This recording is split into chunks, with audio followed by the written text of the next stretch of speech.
everyone, welcome back to Evony with Genghis. We got a special SVS edition for you.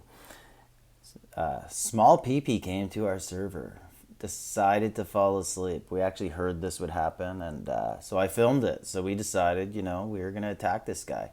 But before I got into that, I just wanted to show something, some information. I get a lot of comments like, "Hey, you're just pushing spending, this champion stuff, this must-have stuff." I just want to point something out for anybody who did not buy this champion yet. So, the things you're missing out on is 16% in-city troop attack, minus 2% debuff, right? Like that doesn't seem like that much. Like why spend $50 for that? If you're going to use promo code Genghis, APTOIDE, all the information is in the description to the video. Some people are like, "Oh, he's just pushing spending," but this is super economical for a low coiner, $50. But look what else you're missing out on. If you didn't spend $50 to get these two or these ones, like there's people who are stuck at 380, is it roses or whatever they are, to turn her, you need 400, and Evony won't release that last 20. So this is like months. You could be level 10 if you spent $50 and you'd get 36% more in-city siege machine range HP and defense. You'd get 12% more debuff. You'd get 10% better value on your SVS revivals. You'd get 10% more range troop. Then you'd get this one as well. And I didn't spend anything really to add to them other than just I bought them on day one and then I got them to log in. 36% more in-city defense and HP for ground and mount. Some debuff on siege and range. More debuff on siege and range. And then I'm about to unlock in-city ground troop attack.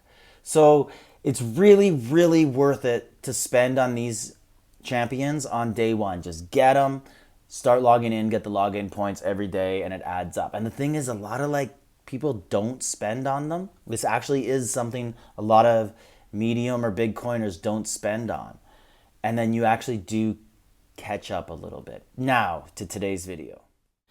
All right, so as I said, we come in right here and we just sent our first attack. So this guy, small PP, very good account, very good, better than mine. Not by too much, but it is better. It's not like a Rhythm or a Sir Philip or anything, but it's definitely, like a lock, like top 25 all-stars on C3. I have no idea where he is, but, I wouldn't be surprised if he's top 10. He's very strong. Anyways, I heard a rumor during SVS that this guy likes to fall asleep on enemy servers and basically just says, "F it, no one can hit me." So we decided, we're going to start hitting this guy. And at first it turned into we were just going to hit him once or twice, just send some small siege and just, get some points. But then my teammates, my guys were like, "Let's keep going." So, I'm not going to tell them no. Like, these guys work hard. We're not the best team. We're not the strongest. But these guys like to hit people in SVS when we can. And they work really hard in rallies. So, hey, I will reward them and I will join in and I will fight as long as they want. So this guy, I think he was 33.5 billion to start. And, we're not a very strong server. We have we have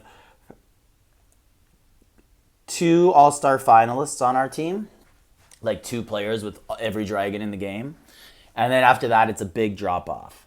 Then we got a couple people with 1 all-star dragon and outdated, like they haven't coined recently, right? Like they're old power keeps. And then I'll just let you guys could watch what's happening here in the background. And then after that, we just have a lot of hard workers.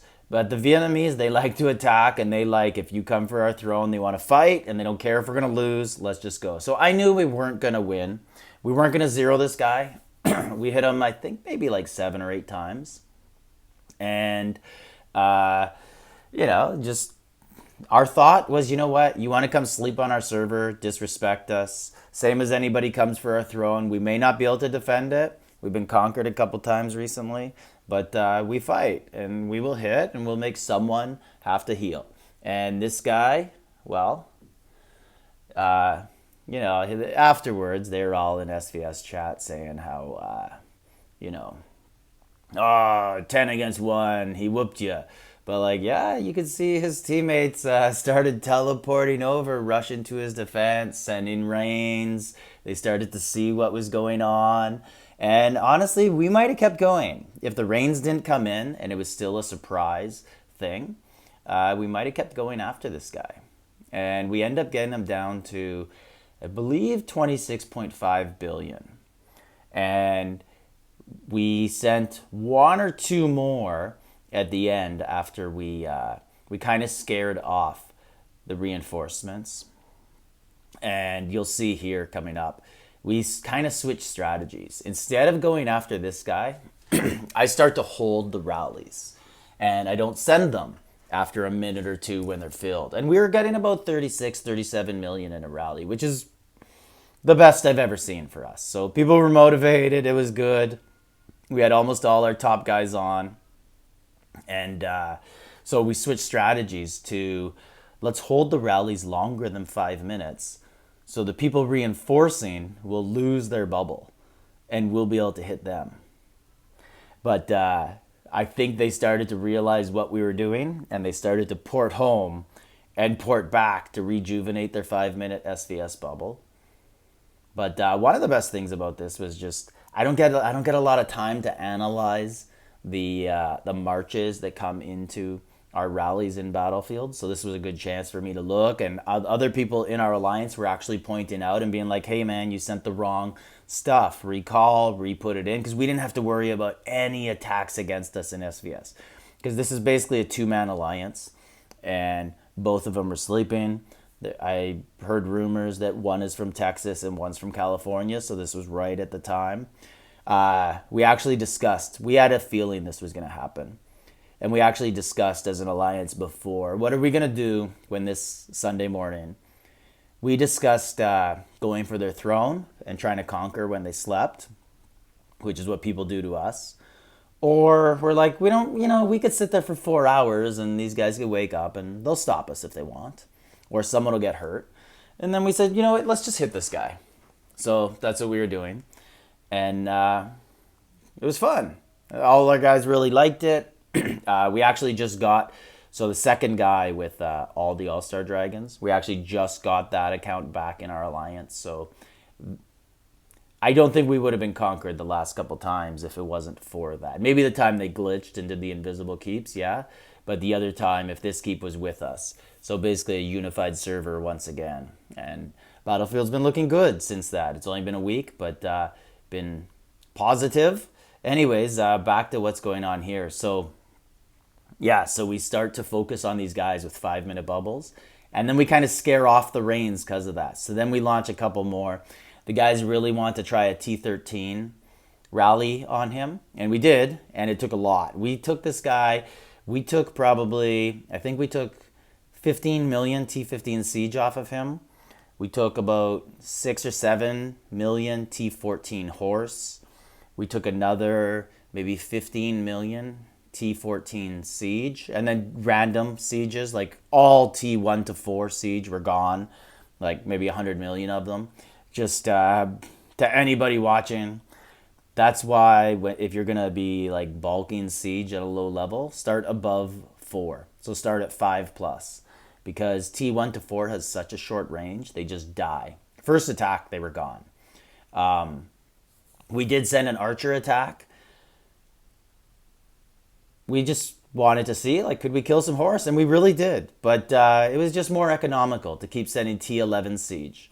And it's just, it doesn't cost too much. Our losses are spread amongst 10, 11, 12 people. We end up, I estimate, we probably cost this guy about 100,000 souls. And he was on SVS chat after, showing that small peepee around and telling us how he's got 1 million source of life, he said. So this is nothing. If you do, congratulations, but I don't believe you. I'm just going to say the reason I don't believe you is because I have 200,000.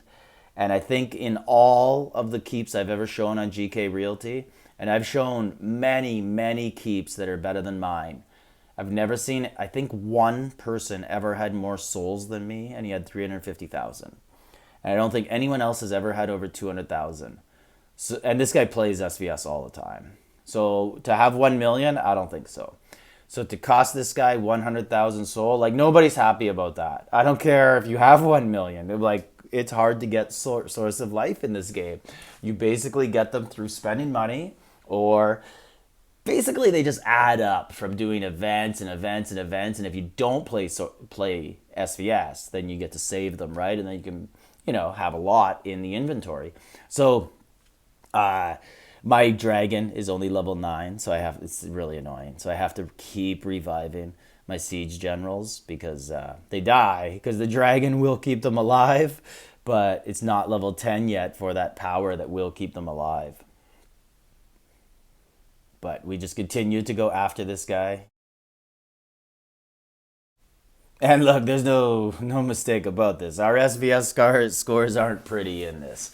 I think it ends up we have about 8 billion, just under 8 billion, 7.7, 7.8, and they end up with like 16 billion, which normally would look like somebody conquered them. But no, it was all just because we went after this guy. But hey, if we're not going to win, we're still going to have fun, and you're not going to disrespect us falling asleep on our server without any repercussions.